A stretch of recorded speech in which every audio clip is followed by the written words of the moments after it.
On ne dit pas que le président de la République, Félix, monsieur Antoine Félix Chilombo, n'est pas président de la République. Il est notre président, c'est notre papa à nous. C'est lui qui nous représente partout où il va. Vous comprenez? On le respecte en tant que tel. On n'a rien à voir avec ça.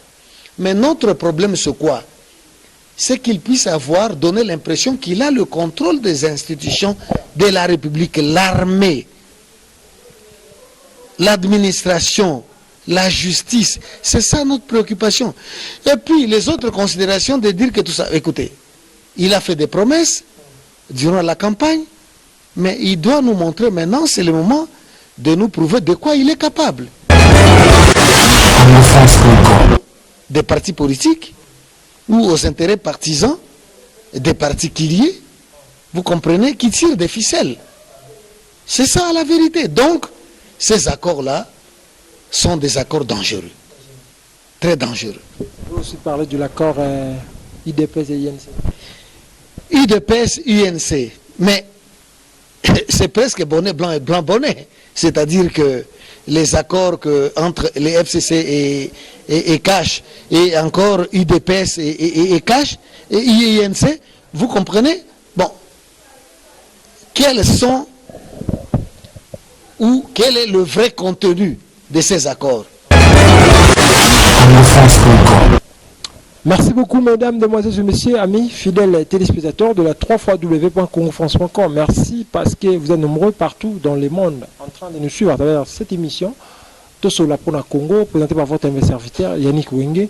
Moto Atonda na Kaza Kibunzambe. Bienvenue dans cette émission Tosola Pona Congo. Merci beaucoup à Maman Adèle Yombo. Merci beaucoup encore à Maman Mimindouma. Maman Adèle Yombo, je vais vous voir là-bas, Baptiste Batrizomi, Bandundu, la Fondation Naïtitoko. Fondation Bendelo. Merci pour la Moussala Boussala. Merci beaucoup à tout le monde qui vous a branché.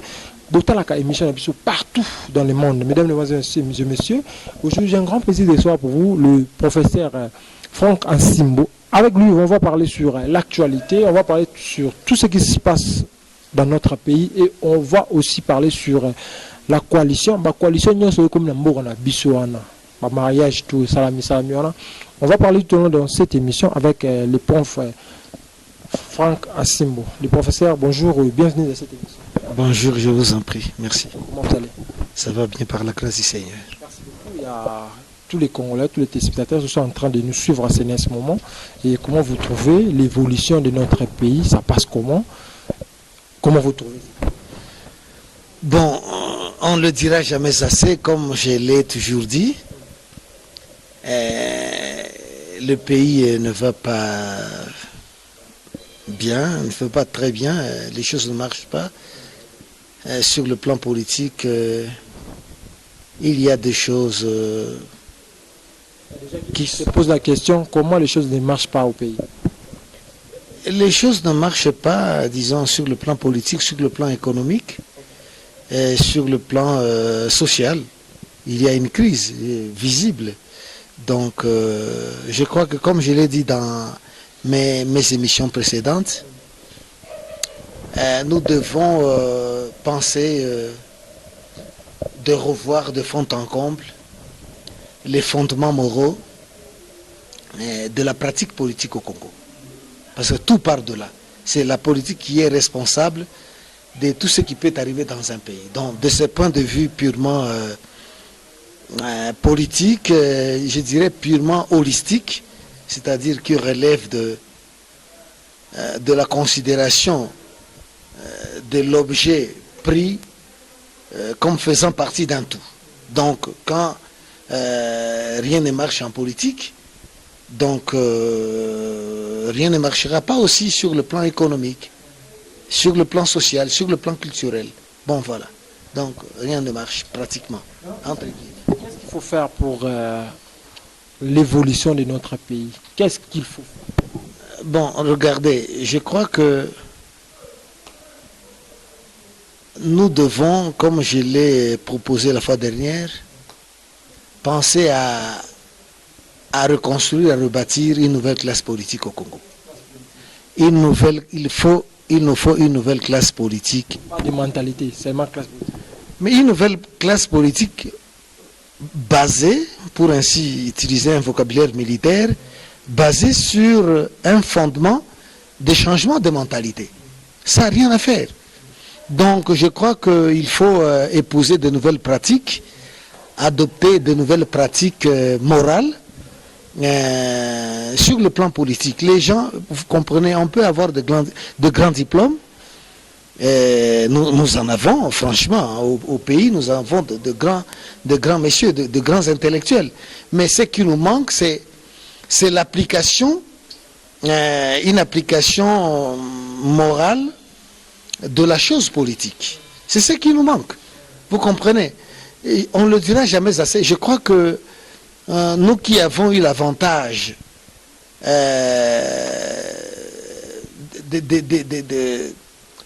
de passer par exemple quelques années en Afrique du Sud, bien que ce soit un pays africain, donc je crois qu'on aura beaucoup vu. Est-ce que vous êtes au courant par exemple que il y a eu un mandat, je dirais presque d'arrêt, n'est-ce pas, contre le président, l'ex-président de la République, Jacob Zuma, pour, vous comprenez, une mauvaise gestion financière. On appelle ici la commission Zondo Commission, vous comprenez. Et c'est là où le président de la République a été convoqué pour venir répondre, vous comprenez, de ses actes, de ses actions, de sa responsabilité, sa part de responsabilité dans le chaos financier en Afrique du Sud. Et comme il a traîné un peu le pied, une fois, deux fois, il s'est absenté, il y a eu un mandat d'arrêt. Et est-ce que vous pouvez vous imaginer, et le président s'est vu obligé de venir se présenter pour dire écoutez, j'étais malade, mais maintenant je suis rétabli, je peux venir répondre de mes actes. Vous comprenez? C'est ça, un état des droits, c'est-à-dire où l'ensemble, n'est-ce pas, de rapports sociaux, politiques et économiques sont soumis au droit. Donc il n'y a personne qui puisse être au-dessus de la loi. Et pas plus loin que 48 heures, vous comprenez, le président de Economic Freedom Fighter, Malema, a été aussi, vous comprenez, convoqué pour dire que si vous ne passez pas pour répondre de vos actes, pour, je crois, un port d'armes illégal. Vous comprenez? Les pays devraient marcher comme ça.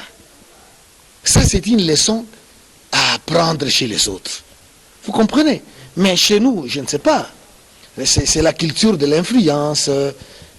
Nous avons, on agit donc sous l'influence de telle ou telle autre personne par-delà les instructions de la loi. C'est dangereux. Merci beaucoup, professeur. Qui est le président de la République démocratique du Congo aujourd'hui? C'est M. Félix Tshisekedi ou Kabila?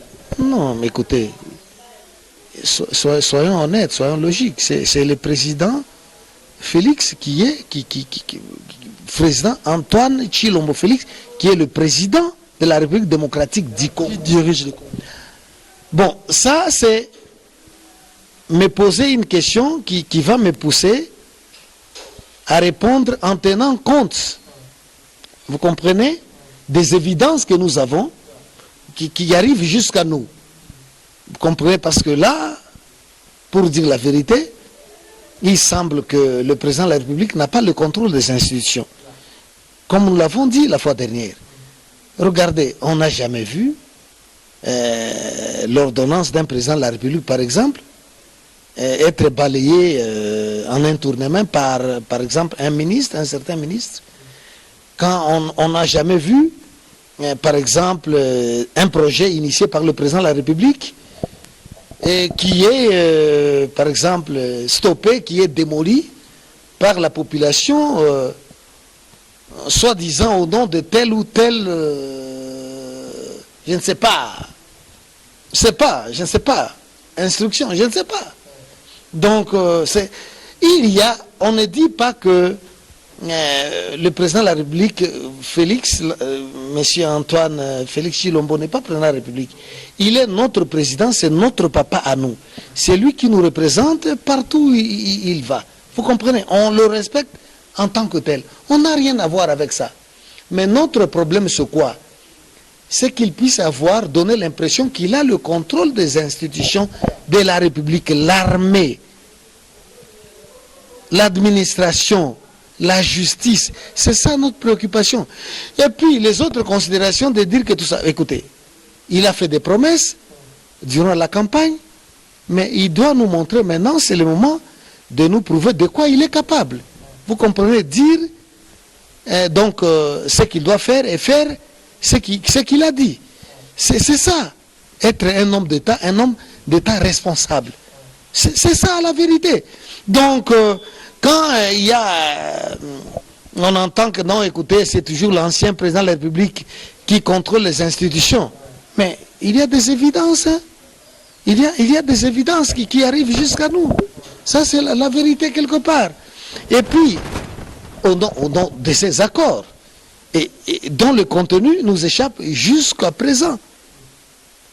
Quels sont ces accords-là qui font que le président de la République puisse hypothéquer l'avenir du pays, puisse hypothéquer même sa propre dignité? C'est ça le problème. Monsieur le professeur, excusez-nous, parlons-nous un peu de l'accord FCC-CAS. Je l'ai dit autrefois. L'accord FCC-CAS est un accord, encore une fois, flou. Quel est exactement le contenu de ces accords? On ne sait pas.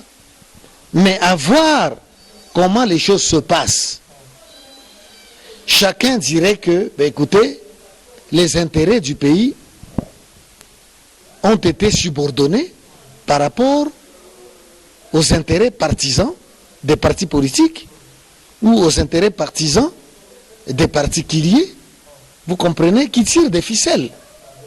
C'est ça la vérité. Donc, ces accords-là sont des accords dangereux, très dangereux. Vous aussi parlez de l'accord IDPS et INC. IDPS, UNC, mais c'est presque bonnet blanc et blanc bonnet. C'est-à-dire que les accords entre les FCC et CAS, et encore UDPS et CAS, et INC, vous comprenez? Bon, quels sont ou quel est le vrai contenu de ces accords? Là, encore une fois, on dit qu'il y a, d'après les ondits, c'est donc ces caméras qui en tirent les ficelles, c'est lui, bon, il y a des choses qui se disent. Mais avoir de gens, parce que vous comprenez même ces accords entre INC et IDPS par exemple, à voir comment les militants de l'IDPS, les militants de la base, se plaignent ou s'en plaignent.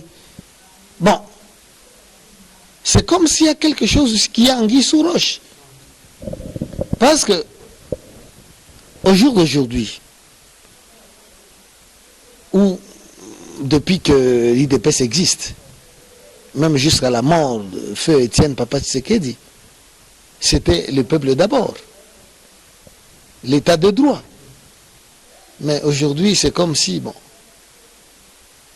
les valeurs sont inversées. Parce que déjà, c'est l'état de droit existe au Congo.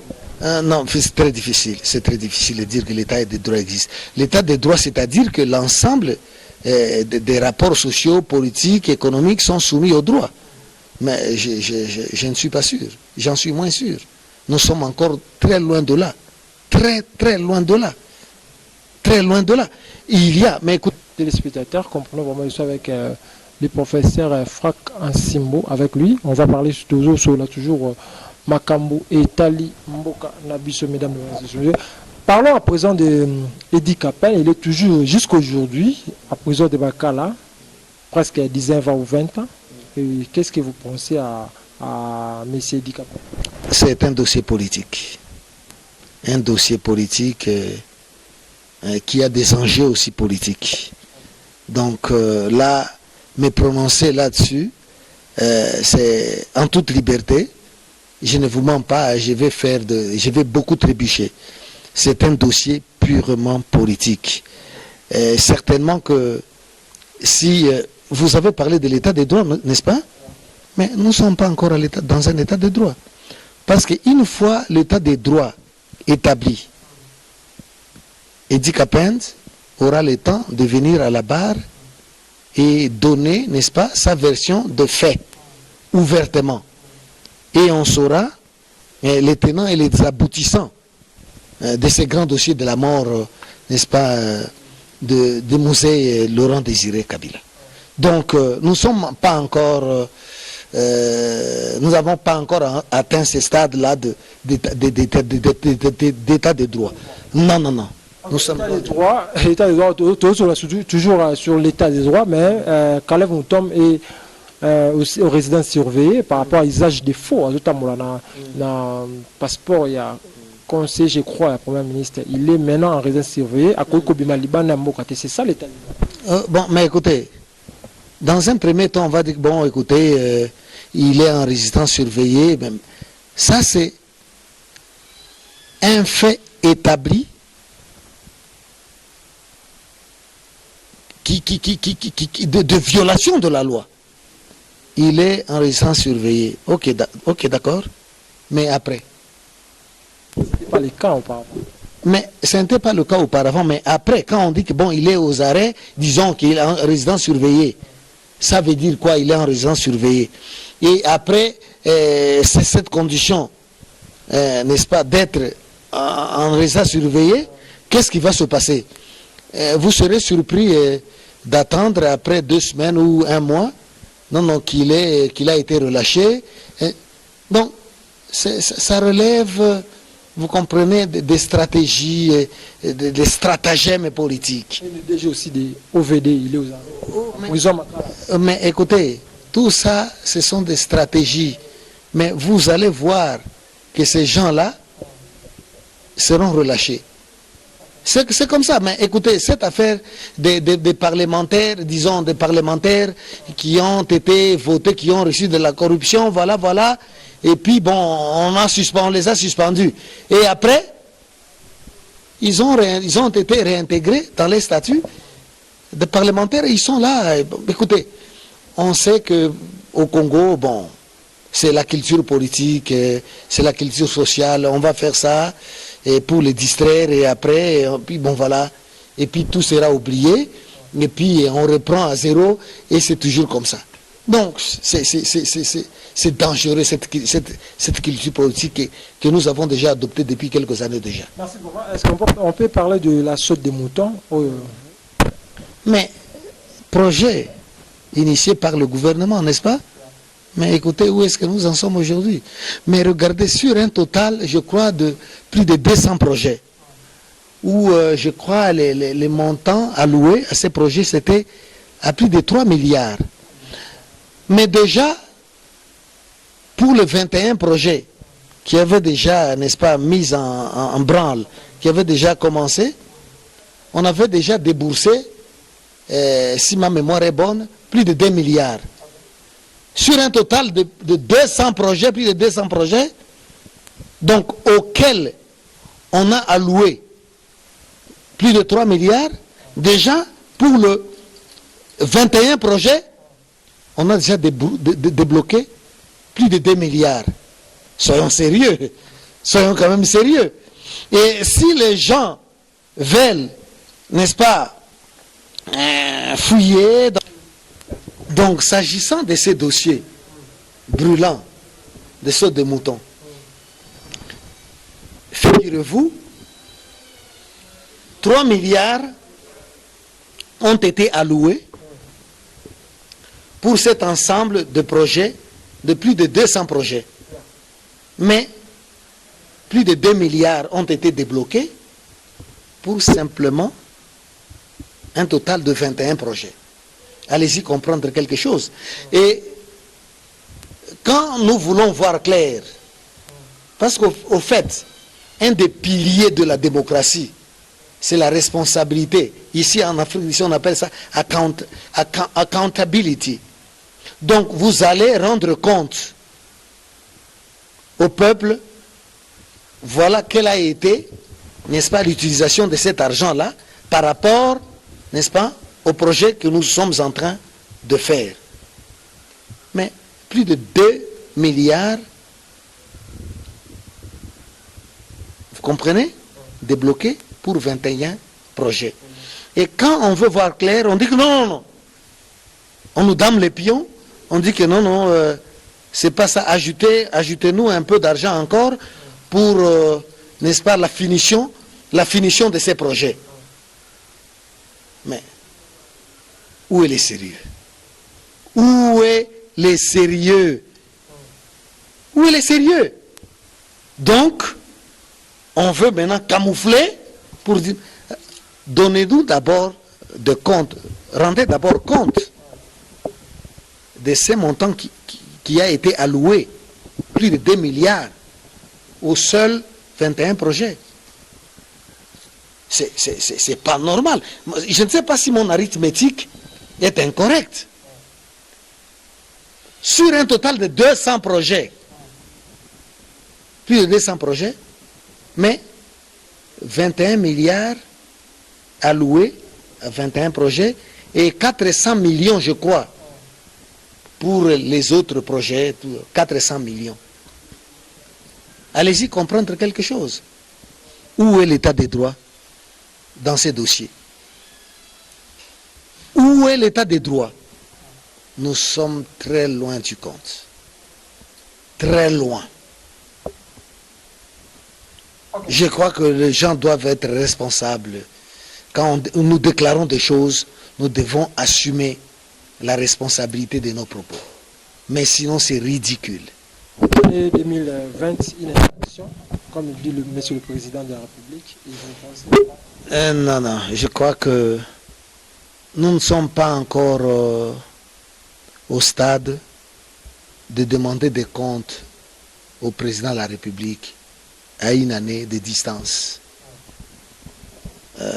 de sa prise de pouvoir. Et je crois que ne mettons pas la charrue devant les bœufs. Il faut d'abord que le président de la République puisse avoir le contrôle des institutions. Seulement après, il peut vaquer à ses occupations, il peut initier des projets dès lors qu'il a déjà le contrôle des institutions. Mais tant qu'il n'a pas encore le contrôle des institutions, il peut initier tel ou tel projet, mais écoutez, ça va être un travail décisif. Il faut faire pour Monsieur le Président Félix Tshisekedi d'avoir le contrôle de la Constitution. Le contrôle des institutions de la République, c'est d'abord assumer la responsabilité des fonctions qu'il a. Qu'il comprenne qu'il est président de la République, qu'il est au-dessus de la mêlée, que c'est lui le dernier rempart, le défenseur de la Constitution.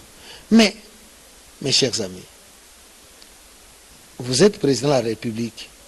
Comme je l'ai dit, il y a une chose, mais nous disons la même chose, mais de manière différente. Mais vous êtes président de la République. Est-ce qu'il a le contrôle de l'armée? Est-ce qu'il a le contrôle des services de sécurité? Est-ce qu'il a le contrôle de l'administration? Mais on a appris. Et une des vidéos, j'ai eu la chance de tomber sur cette vidéo-là, là où le révérend pasteur Mukuna disait que, mais écoutez, au pays, il y avait des institutions parallèles.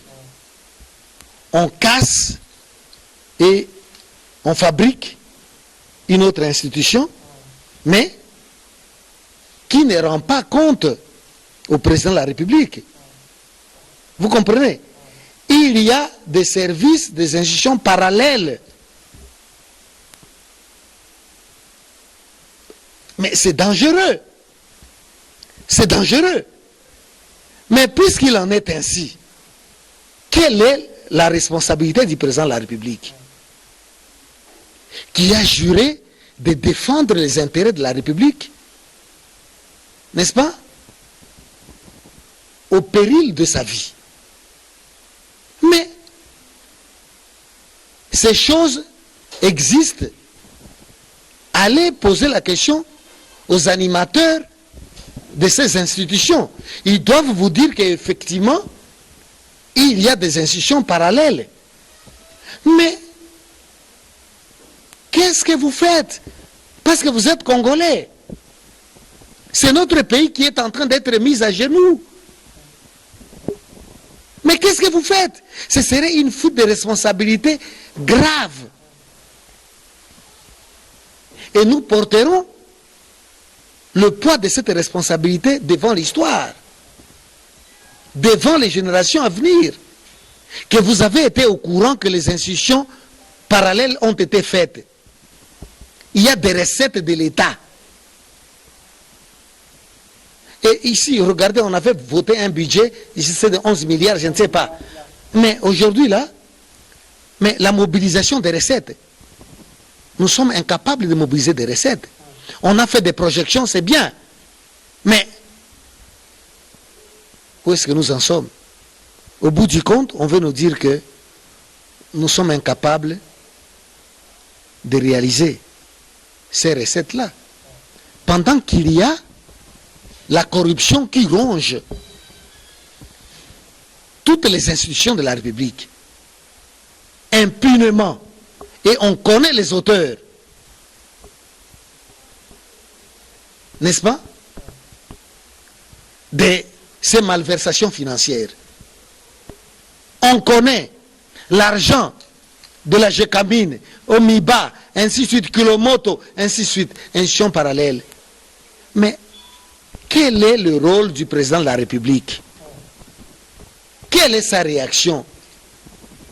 Mais moi je crois que le président de la République doit donner une position claire, dire à la nation que regardez, le pays est en danger. J'ai hérité d'une situation difficile. Alors, mes chers amis, j'ai hérité d'une situation difficile. Donc, parce que nous sommes ses enfants, il doit nous dire, prendre le courage de dire que voilà l'état dans lequel j'ai trouvé le pays. Et voilà où est-ce que nous en sommes. Voilà les problèmes que je suis en train de rencontrer, chemin faisant, vous comprenez, dans le processus d'amener à bon port l'économie de notre pays. Il doit être sincère pour nous le dire. Que non, voilà, j'ai trouvé le pays dans tel état, mais chemin faisant, voilà ce que j'ai découvert, chemin faisant. Ça, quelles sont les mesures qui doivent être prises? Parce que les institutions sont, on a fait, presque toutes les institutions au Congo sont parallèles. Comment faire pour casser et amener les auteurs de ces choses en justice, devant la justice? Au péril de sa vie, c'est normal, il doit faire ça. Merci beaucoup, papa. On vers la fin. Un message par rapport à tous les Congolais, tout le monde qui a suivi cette émission partout. Bon, écoutez, le pays, notre cher beau pays, le Congo, est en train de traverser une situation politique des plus difficiles. Je crois que nous sommes à la croisée des chemins. Le président de la République lui-même et nous-mêmes, le peuple, nous sommes obligés de franchir le pas, de reprendre notre pays en main. Et je crois que la situation à l'est du pays n'est pas des plus stables et la vie socio-économique de notre peuple n'est pas enviable. Nous devons assumer nos responsabilités, de chercher de mettre hors d'état de nuire tous les malfaiteurs qui opèrent impunément au Congo, dans les secteurs politiques, dans les secteurs économiques, dans tous les secteurs de l'administration, les mettre hors d'état de nuire. Nous avons donc cette responsabilité morale de dénoncer même ceux de nos frères qui sont dans le coup. Et de les amener en justice. Il faut que ces auteurs-là payent de leurs actes de destruction de notre pays. Sans quoi, nous allons continuer d'aller de pire en pire, de mal en pis. C'est le message que je dois adresser. Donc, il faut dénoncer, non seulement dénoncer ces malfaiteurs, mais il faut aussi les poursuivre et les mettre hors d'état de nuire. Merci beaucoup, mesdames, demoiselles et messieurs, amis fidèles téléspectateurs de la 3 w.congofrance.com. Merci pour votre fidélité. Merci vraiment, mesdames, et messieurs. C'était pour moi un grand plaisir de recevoir pour vous le professeur Franck Assimbo, ici à l'Afrique du Sud, précisément